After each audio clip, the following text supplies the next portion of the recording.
Hello everyone, I'm Sophie and I'm currently at Kechara Forest Retreat, Bentong, Malaysia. And I'll continue reading from the book by my guru, His Eminence the 25th Sam Tuku Rinpoche. This is the book Peace, a compilation of short teachings, Sam Rinpoche. So this is part 5, chapter 23. Peace is not about clinging on to attachments. Page 173. As usual, I will go to a scenery to share with you during my reading. And here it is. So, part 5, chapter 23. Peace is not about clinging on to attachments. Page 173. We have to think about the things that supposedly brings us happiness, such as wealth, beauty, friends, possessions, shopping, movies, fun, music, dancing, singing, clothes, ornaments, real estate, or traveling, because we have to look at how unhappy we really are. We have to look at whether those things or living in those ways have helped us to expand in life, get us further into betterment. If the answer is no, we have to look at the symptoms and results. The symptoms for every single sentient beings on this planet, in varying degrees, is not finishing what we start, and a lack of commitment and awareness. On an inner level, we suffer a lot of depression, which is a sense of defeat and hopelessness. The depression increases, and eventually we use that as an excuse for not accomplishing anything. We say that we are depressed. Most people will have sympathy for us if we say that we are depressed, because they think we have done our best and we are just feeling down. What they do not understand is that for people who are depressed all the time, it is not actually depression anymore. It is just a way to hide from doing things. I know that because I was depressed many times for many, many years. Then I looked deeper and I knew what it really was that made us feel that way. We will all also have a lot of anger. Anything will take us off, make us unhappy, angry, and frustrated. Anything. This is because we are grasping onto external things that we think makes us happy, instead of moving away from them or becoming stronger and stronger. Then we let the anger turn to bitterness, a sense that something is wrong. Everything will be wrong and will remain wrong. The bitterness and what we see around us is correct. People do disappoint. Things do disappoint. And opportunities do disappoint. But for us to be bitter about everything around us that causes us disappointment is a wrong view. Everything you see in people is disappointing. It is. But for people who do not grasp onto permanence and projections, seeing the disappointments around them will push them to work harder in response to the disappointments.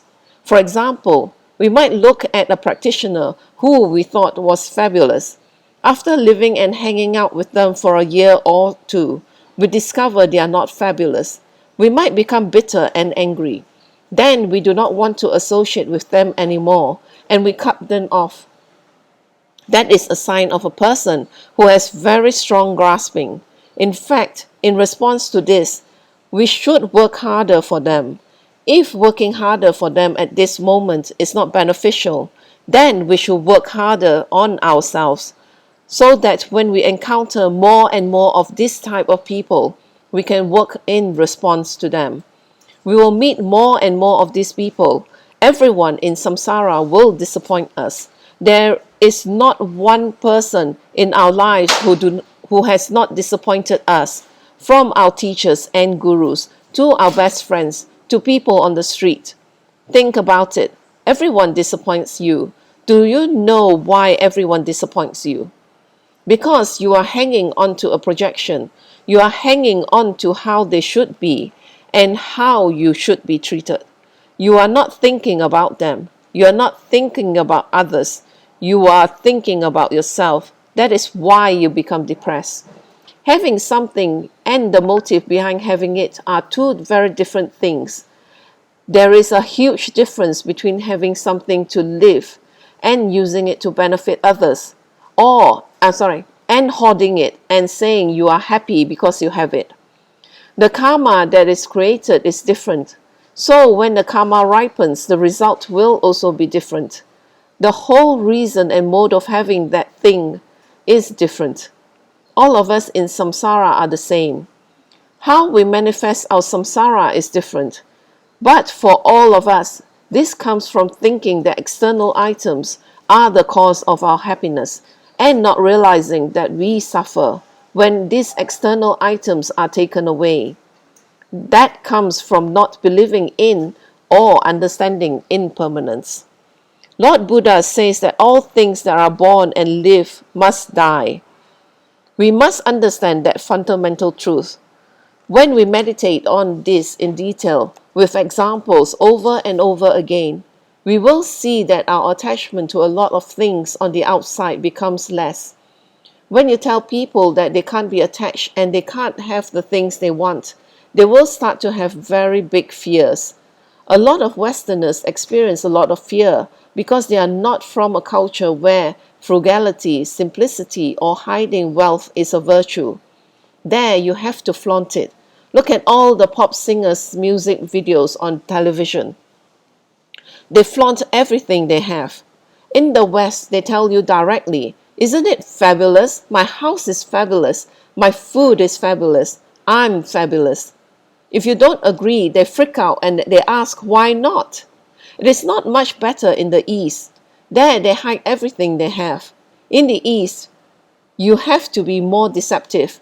I don't have anything. My food's not good. My house is not good. But they expect you to say something else, that it is good and it is wonderful. If you don't say that it is good, they freak out. If you go for dinner at your aunt's house, you have to say, your dinner is delicious, auntie. Then she would say, no, it's not good. It's just something I threw together, even though she's been working on it for a whole week.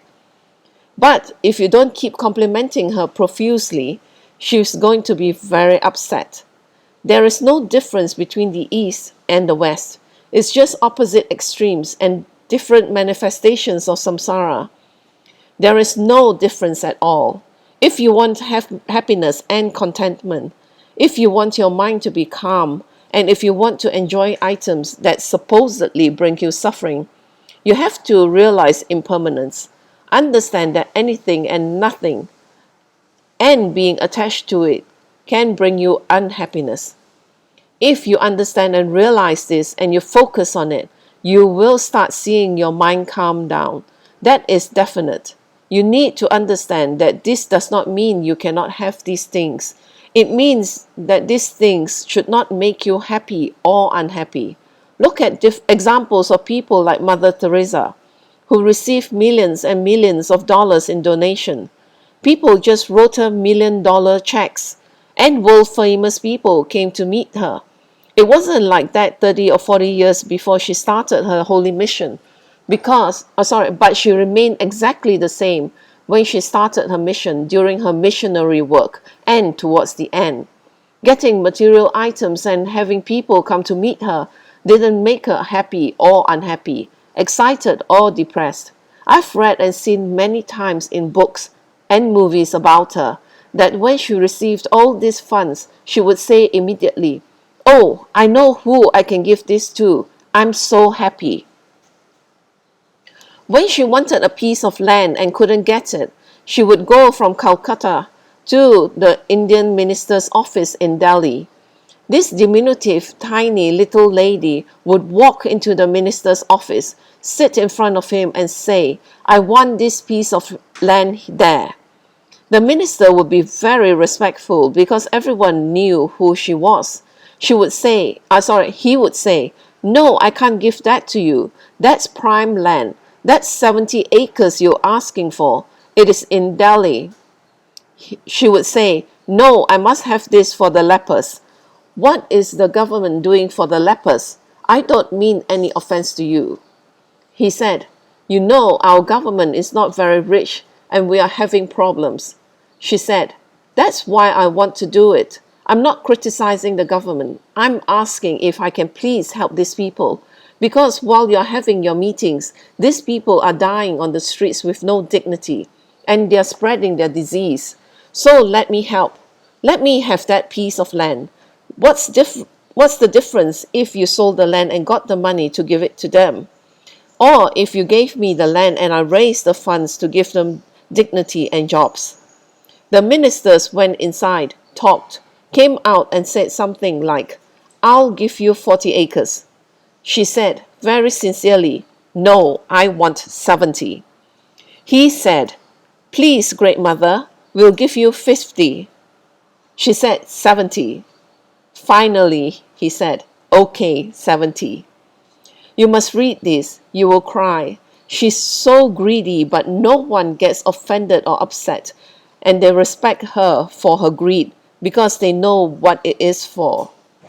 When she doesn't get something, she's upset and unhappy because of the pain of not being able to achieve what she wanted to do with it.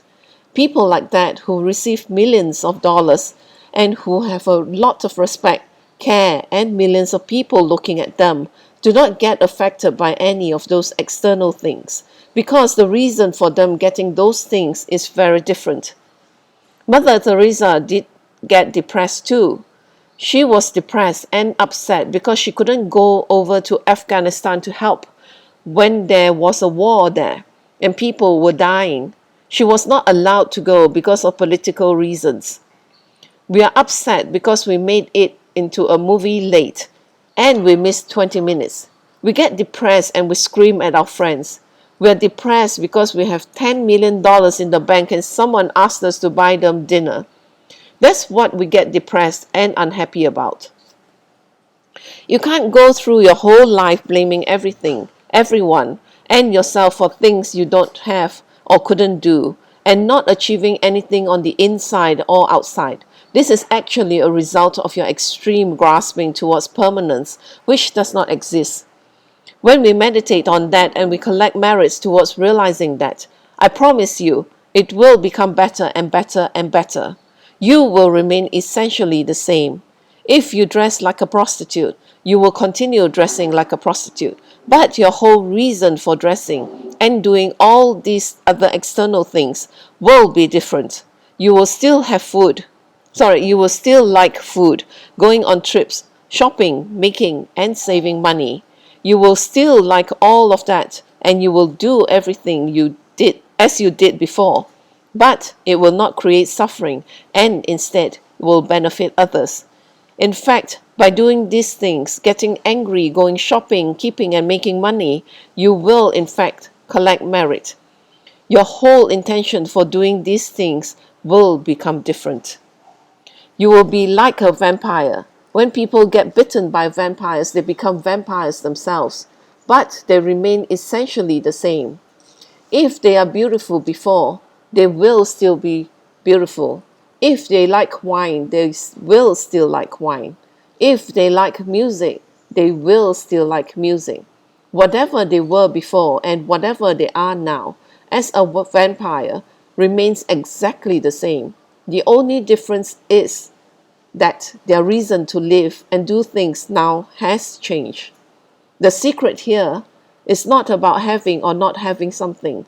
The secret here is the reason for having it. And the reason you should have is it is not just something intellectual. The reason or motivation for having it is based on understanding impermanence, understanding grasping, and understanding why your mind becomes unhappy because of these things. Then you can have everything that you're comfortable with without getting upset if you don't have it, or if it is taken away from you. Whether you have these things or not will not make you happy or unhappy anymore. You will also be able to share what you have, and when you can share what you have, you will see your spiritual practice grow. Then you will see a fundamental difference. You will continue getting angry, but your anger will be used to benefit. It will not be used to harm. You will notice that you will get angry at people, and when other people get angry, one has result and one doesn't. Consider this exact example. When our mothers get angry at us, what results does her anger bring? We do what she wants, which are usually very good things because our mothers only want the best for us. If you look at things that way, and if you understand and realize this, you will become less depressed. You will get along with other people better. You will gain more courage to do things you're afraid of, and you will definitely have less anxiety. You will be consistent, keep your commitments, be less angry and less emotional, and accept things more easily. Your bitterness will greatly lessen, if not eradicated. With that, I will end the session, sharing session for now. And as Rinpoche has taught, change the reason, change, and then you'll find you understand, the differences,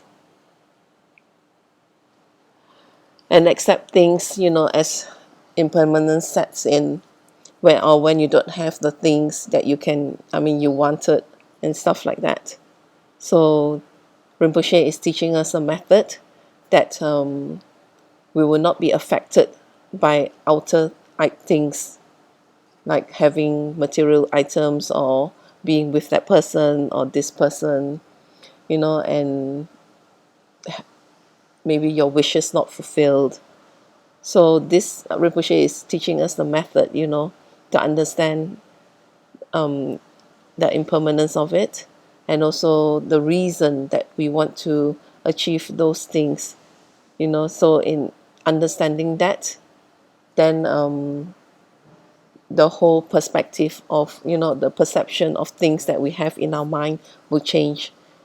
So I do hope that you will take the time to understand it more, and then gain a better condition of living, where you will not suffer so much depression, or even happiness that will end, and then you feel unhappy. So with that, I end the sharing session with a completion dedication in Tibetan. Jiang Jue Se Jo Rinpoche, Ma Ke Panam Ge Shi, Ke Panam Pa Me Pa Yang, Gone Gondo Pe Wa Shu, Toni Tonga Rinpoche, Ma Ke Panam Ge Shi, Ke Panam Pa Me Pa Yang, Gone Gondo Pe Wa Shu, Daso Jini Sapa Ge Wadi, Danan Drowa Guna Gampadang, Ke Pa Jesun Dosan Trapai, Tamping in Porin de Sa Se Sho, Ke Wa Kunto Yanda Lamadan, Dromi Choki Pala Long Chochi, Sadam Langi Yate Razone, Doje Changi Ngopanga Tuso. Newadi Yododa Lama Sangye Droyone, Drowa Chika Malupa, De Salago Pashu, Jogi Gapusungapa, Josunampa Pewala, Geki Samasi Wadang, Tunki Malu Sawasho, Dadam Songi Dusundan, Drowa Songi Latene, Gewa Lasantrapai, Tampa Yuriva, Gyushi, Ni Modeles and Dele, Nimi Gunyandala Shin, Nisintatu Dele Pel, Kunchusungi Jingilo, Kunchusungi Ngotroso, Kunchusungi Trasi Sho. Yes, lama kusen rapting ching, no katrini chochuke padang, losam tempe drome subsungi, droe munsa tatone, gyushi, gawe rawe koe shinkam den, pendan deo malugyo ine, sharon zik one tensing get soi, shape shide badu den, gyushi, home dumping otro malupa, den de dala salduso, kodan dempa long chatnam, gepa sushik shukten sell. Thank you for sharing your time with me, and I do hope that you'll join me for my next session.